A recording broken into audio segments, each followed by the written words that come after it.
حضرت آمنہ رضی اللہ تعالیٰ عنہ کہتی ہیں کہ جب حمل ہو گیا اور 1 مہینہ گزر گیا، مجھے پتہ ہی نہیں تھا کہ حمل ہوا بھی ہے یا نہیں۔ عورتوں کو محسوس ہوتا ہے کہ آتی ہے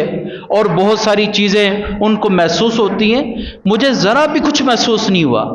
ایک دن میں غشی کی حالت میں تھی تو میں کیا دیکھتی ہوں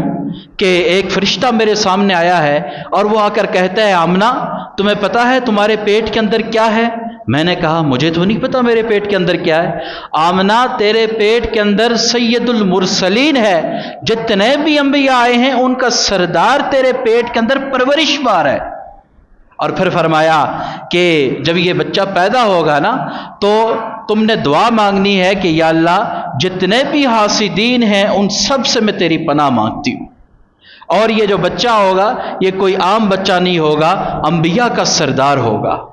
حضرت آمنہ رضی اللہ تعالیٰ عنہ فرماتی ہیں یہ بچہ جو میرے پیٹ میں تھا، عورتوں کو جب حمل ٹھہرتا ہے اور حمل کا وقت بڑھتا جاتا ہے عورتوں کو تکلیف ہونا شروع ہو جاتی ہے، لیکن قربان جاؤں یہ جو بچہ میرے پیٹ میں پل رہا تھا